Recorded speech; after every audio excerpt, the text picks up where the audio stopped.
All groups, schools, K through 12, higher education, health departments, government agencies, police departments, hospitals, businesses, sometimes baseball teams, all groups survive on the strength of their leadership.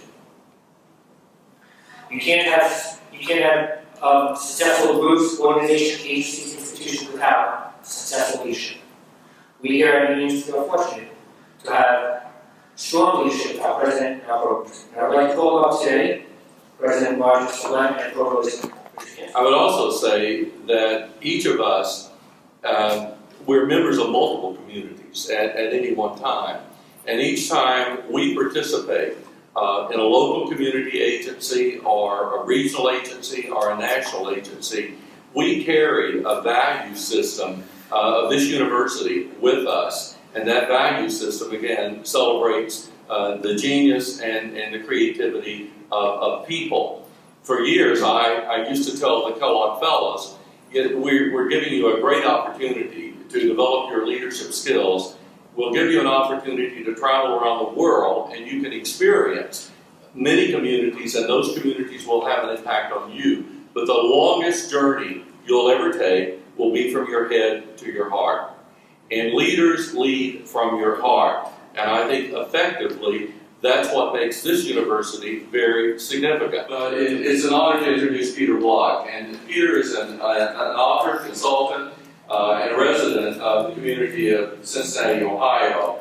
He travels, or has traveled extensively in behalf of leadership and his works. I have been most impressed with the intellectual thinking he has given to stewardship.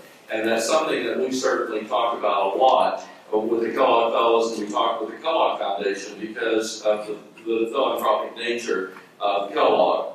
And one of the things that Mr. Kellogg stated in his vision when he founded the foundation in 1930 was that he wanted to invest in people. He wanted to invest his money in people. And he believed that the goal of his foundation, which was not named Kellogg initially, incidentally, because he was much too shy to have something like that named after him, but he stated, I want to help people help themselves through the practical application of knowledge. Peter has done that in his presentations and throughout his writings, throughout his entire career. He has helped all of us think differently about service and about community and about ways in which we can reach out and lift people up.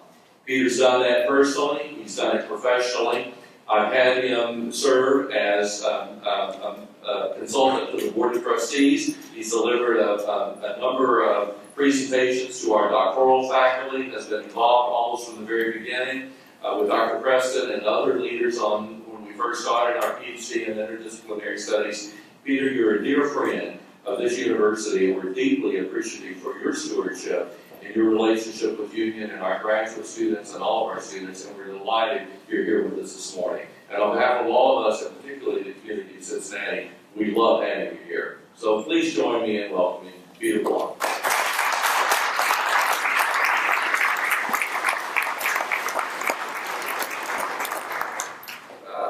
The narrative.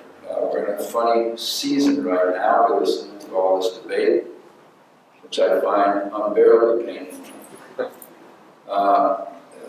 It's a marketing campaign, it's not a political campaign. And so in some sense, we have to deal with that. I like the thought that community has a job to do. So there's certain things community stands for.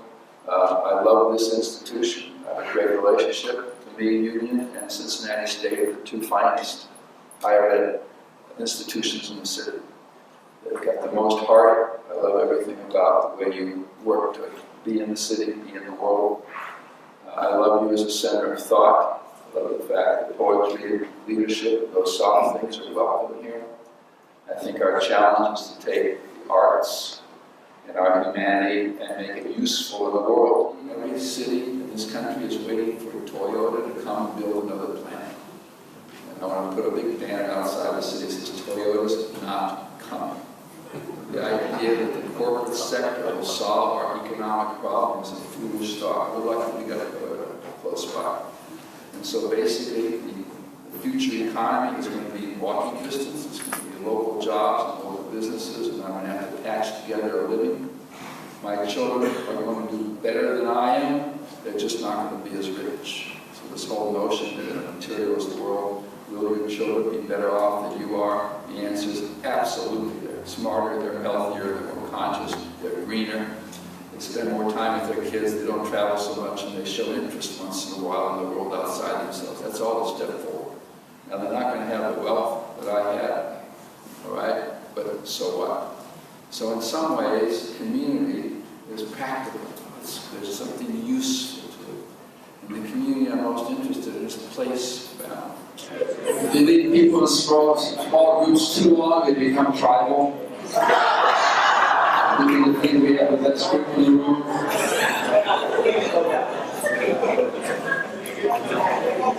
So,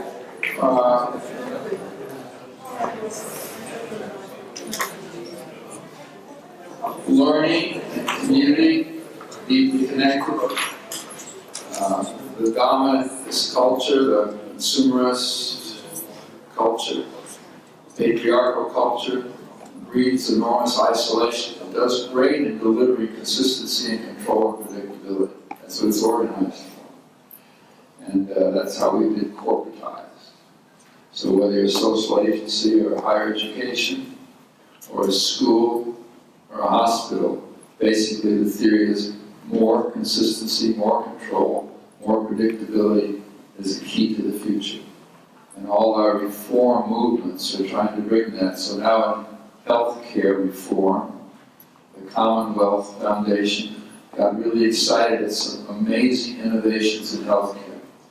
One of which is to automate the process as much as possible, so we have electronic. The second is to give doctors incentives, financial incentives, that they keep their patients healthy, which I thought was the most amazing thing I've ever heard. Somehow a doctor needs to be financially rewarded for the health of their patients.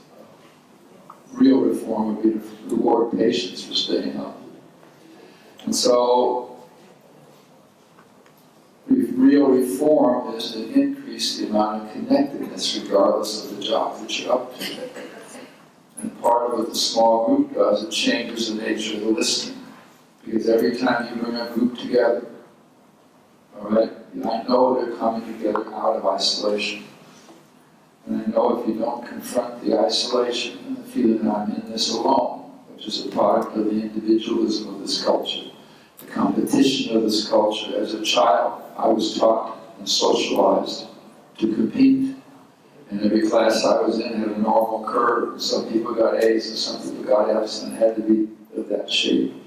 And I knew if I got an A or a B, somebody had to get a D or an F, and if I had any integrity, I would have thanked them and said, you failed this class, and I just want you to know that I'm grateful for your lousy performance, because it made my B much easier to obtain. I didn't want you to think this went unnoticed. And we have another semester coming up, so if you wouldn't mind taking a hit for me one more time, I think that would be great. And so we have elevated competition to religious belief, individualism, but even in the change world, we say all changes from the inside out. So I've been working on my insides for about 65 years. Lately, I declared an end to that. I call it a moratorium to personal development.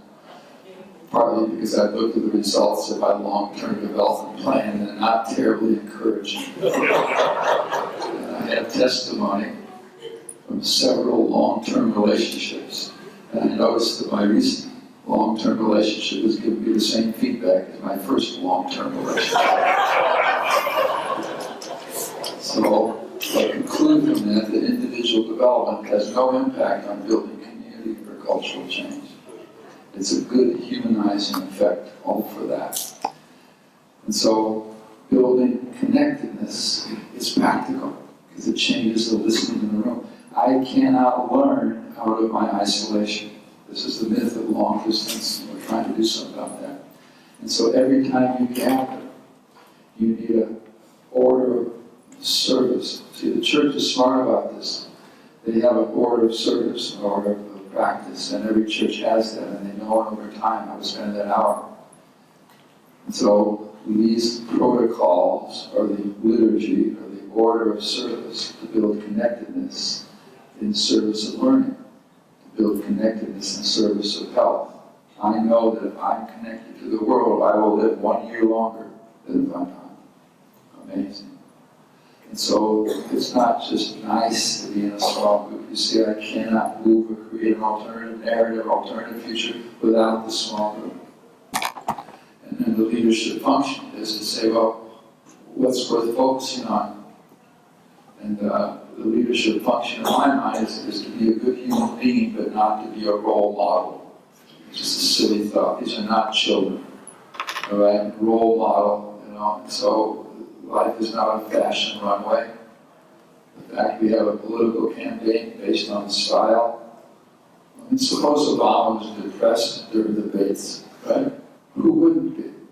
that made him more interesting to me. And I saw him standing there, he kind of standing on one leg like a crane. You notice that? So style, you say, is not where it's at. Of course I want to be a good human being. And so you say, well, maybe relatedness, maybe so something like that. So then after you bring the small group back, you ask them, what struck you? So a lot of times when you reconvene small groups, you ask them to report.